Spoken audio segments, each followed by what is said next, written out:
Hello ಸ್ನೇಹಿತರೆ, ನೀವು UPSC ಹೆಸರನ್ನು ಕೇಳಿರಬಹುದು. ಅದನ್ನು ಯೂನಿಯನ್ ಪಬ್ಲಿಕ್ ಸರ್ವಿಸ್ ಕಮಿಷನ್ ಅಂತಲೂ ಕರೆಯುತ್ತಾರೆ. ಈ ಪರೀಕ್ಷೆಯನ್ನು ಲಕ್ಷಾಂತರ ವಿದ್ಯಾರ್ಥಿಗಳು ಭಾರತದ ಕೋಣೆ ಕೋಣೆಯಿಂದ ಬರೆಯುತ್ತಾರೆ. ಸೊ ಸ್ನೇಹಿತರೆ, ಯುಪಿಎಸ್ಸಿ ಪರೀಕ್ಷೆಯಂತೆ ಮತ್ತೊಂದು ಪರೀಕ್ಷೆ ಇರುತ್ತದೆ, ಅದೆಂದರೆ ಕೆಪಿಎಸ್ಸಿ. ಸೊ ಯುಪಿಎಸ್ಸಿ ಎನ್ನುವುದು ಇದು ಕೇಂದ್ರ ಮಟ್ಟದ ಪರೀಕ್ಷೆಯಾಗಿದೆ. ಸೊ ಕೆಪಿಎಸ್ಸಿ ಎನ್ನುವುದು ಇದು ಕರ್ನಾಟಕ ರಾಜ್ಯಕ್ಕೆ ಸಂಬಂಧಿಸಿದ ರಾಜ್ಯ ಪರೀಕ್ಷೆಯಾಗಿರುತ್ತದೆ. ಇದನ್ನು ಕರ್ನಾಟಕ ಪಬ್ಲಿಕ್ ಸರ್ವಿಸ್ ಕಮಿಷನ್ ಅಂತಲೂ ಕರೆಯುತ್ತಾರೆ. ಸ್ನೇಹಿತರೆ, ನಿಮ್ಮ ಕನಸು ಕೂಡ ಕೆಪಿಎಸ್ಸಿ ಪರೀಕ್ಷೆಯನ್ನು ಪಾಸಾಗಿ ರಾಜ್ಯ ಮಟ್ಟದ ಉದ್ಯೋಗಗಳಾದ ಕೆಎಎಸ್, ಕೆಪಿಎಸ್, ಕೆಎಫ್ಎಸ್ ಇಂತಹ ಉದ್ಯೋಗಗಳಲ್ಲಿದ್ದು ತಮ್ಮ ಜೀವನವನ್ನು ಯಶಸ್ವಿಯಾಗಿ ನಡೆಸಿಕೊಂಡು ಹೋಗುವ ಕನಸು ಇದ್ದರೆ, ಸೊ ಅದಕ್ಕಾಗಿ ನೀವು ಈ ವಿಡಿಯೋವನ್ನು ಸ್ಕಿಪ್ ಮಾಡದೆ ಸಂಪೂರ್ಣವಾಗಿ ಕೊನೆಯವರೆಗೂ ನೋಡಿ. ಮತ್ತೆ ನಡ್ರಿ ಸ್ನೇಹಿತರೆ, ಈ ವಿಡಿಯೋನ ಪ್ರಾರಂಭಿಸೋಣಂತೆ.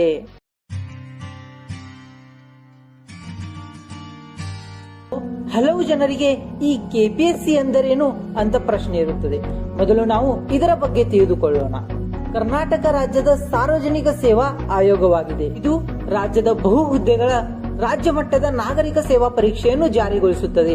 ವಿವಿಧ ಹುದ್ದೆಗಳಿಗೆ ಜನರನ್ನು ಸೇರಿಸಿಕೊಳ್ಳಲು ವಿವಿಧ ಸರ್ಕಾರಿ ಘಟಕಗಳಲ್ಲಿ ಪರೀಕ್ಷೆಯನ್ನು ನಡೆಸಲಾಗುತ್ತದೆ. ಈಗ ನಾವು ನೋಡೋಣ ಕೆಪಿಎಸ್ಸಿ ಎಕ್ಸಾಮ್ ಪ್ಯಾಟರ್ನ್. ಈ ಪರೀಕ್ಷೆಯನ್ನು ಪ್ರಿಲಿಮ್ಸ್, ಮೇನ್ಸ್ ಮತ್ತು ಫೈನಲ್ ಇಂಟರ್ವ್ಯೂ ಎಂದು 3 ಹಂತಗಳಲ್ಲಿ ನಡೆಸಲಾಗುತ್ತದೆ.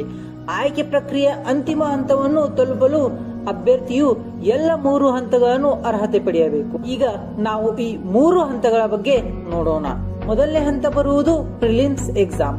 ಕೆಪಿಎಸ್ಸಿ ಪರೀಕ್ಷೆಯ ಮೊದಲ ಹಂತವನ್ನು ಪ್ರಿಲಿಮ್ಸ್ ಹಂತ ಎಂದು ಕರೆಯಲಾಗುತ್ತದೆ. ಇದರಲ್ಲಿ ಅಭ್ಯರ್ಥಿಯು ವಸ್ತುನಿಷ್ಠ ಪ್ರಕಾರಕ್ಕೆ ಉತ್ತರಿಸಬೇಕಾಗುತ್ತದೆ. ಪ್ರಿಲಿಮ್ಸ್ ಪರೀಕ್ಷೆಯು 2 ಪತ್ರಿಕೆಗಳನ್ನು ಒಳಗೊಂಡಿರುತ್ತದೆ.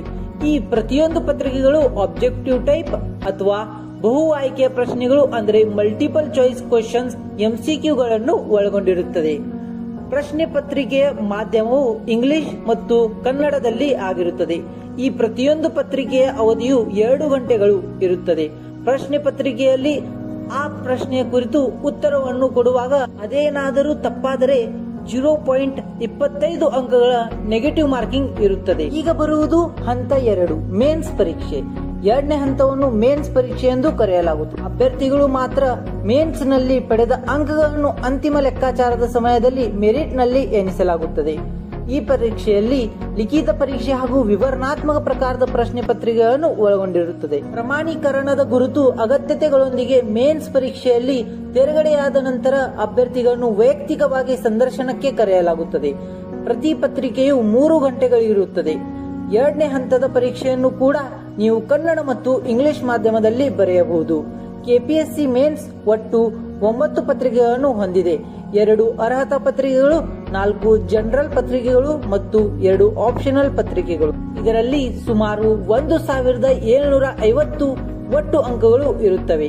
ಅಂತಿಮ ಅರ್ಹತೆಗಾಗಿ ಎನಿಸಿದ 7 ಪೇಪರ್ಗಳು ಈ ಕೆಳಗಿನಂತಿವೆ: ಎಸ್ಎ, ಜನರಲ್ ಸ್ಟಡೀಸ್ 1, 2, 3, 4 ಮತ್ತು ಆಪ್ಷನಲ್ ಪೇಪರ್ಸ್ 1 ಮತ್ತು 2. ಈಗ ಬರುವುದು ಹಂತ 3, ಫೈನಲ್ ಇಂಟರ್ವ್ಯೂ. ಕೆಪಿಎಸ್ಸಿಗೆ ನೇಮಕಾತಿ ಪ್ರಕ್ರಿಯೆಯ ಕೊನೆಯ ಹಂತವೆಂದರೆ ವೈಯಕ್ತಿಕ ಸಂದರ್ಶನ. ಪ್ರಿಲಿಮ್ಸ್ ಮತ್ತು ಮೇನ್ಸ್ ಎರಡಕ್ಕೂ ಅರ್ಹತೆ ಪಡೆದ ಅಭ್ಯರ್ಥಿಗಳು ಇಂಟರ್ವ್ಯೂ ಅವಧಿಗೆ ಕಾಣಿಸಿಕೊಳ್ಳುತ್ತಾರೆ. ಮೂಲಭೂತವಾಗಿ ಅರ್ಜಿದಾರರ ಅರಿವಿನ ಕ್ಯಾಲಿಬರ್ ಅನ್ನು ನಿರ್ಣಯಿಸಲು ಸಂದರ್ಶನವನ್ನು ನಡೆಸಲಾಗುತ್ತದೆ ಹಾಗೂ ಶೈಕ್ಷಣಿಕ ಮಟ್ಟವನ್ನು ಅಳೆಯಲು ಅದನ್ನು ನಡೆಸಲಾಗುತ್ತದೆ. ನಿರೀಕ್ಷಿತ ಅಭ್ಯರ್ಥಿಗಳ ಕೌಶಲ್ಯ ಮತ್ತು ಲಕ್ಷಣಗಳನ್ನು ನೋಡಲು ಸಹ ಇದನ್ನು ನಡೆಸಲಾಗುತ್ತದೆ. ಸಂದರ್ಶನದ ಸಮಯದಲ್ಲಿ ಕೇಳಲಾದ ಹೆಚ್ಚಿನ ಪ್ರಶ್ನೆಗಳು ಪ್ರಸ್ತುತ ವ್ಯವಹಾರಗಳು ಅಥವಾ ರಾಷ್ಟ್ರೀಯ ಅಥವಾ ಅಂತಾರಾಷ್ಟ್ರೀಯ ಪ್ರಾಮುಖ್ಯತೆಯ ಸಾಮಾನ್ಯ ಘಟನೆಗಳಿಂದ ಬಂದವು. ದೇಶದ ಪ್ರಸ್ತುತ ಸ್ಥಿತಿಯಲ್ಲಿ ಅಭ್ಯರ್ಥಿಗಳ ಜ್ಞಾನ ಮತ್ತು ಆಸಕ್ತಿ ಹಾಗೂ ಅವರ ಜಾಗರೂಕತೆ ಮತ್ತು ವಿಮರ್ಶಾತ್ಮಕ ಚಿಂತನೆಯ ಸಾಮರ್ಥ್ಯಗಳನ್ನು ನಿರ್ಣಯಿಸುವುದು ಇದರ ಉದ್ದೇಶವಾಗಿದೆ. ಸ್ನೇಹಿತರೆ, ಇವು ಕೆಪಿಎಸ್ಸಿ ಪರೀಕ್ಷೆಯ 3 ಹಂತಗಳಾಗಿದ್ದವು. ಸೊ ಈಗ ನಾವು ನೋಡೋಣ ಕೆಪಿಎಸ್ಸಿ ಪರೀಕ್ಷೆಗೆ ಅರ್ಹತೆ ಏನು ಬೇಕಾಗುತ್ತೆ. ಮೊದಲನೇದು, ಪರೀಕ್ಷೆಗೆ ಅರ್ಜಿ ಸಲ್ಲಿಸುವ ಅರ್ಜಿದಾರರು ಭಾರತೀಯ ನಾಗರಿಕರಾಗಿರಬೇಕು.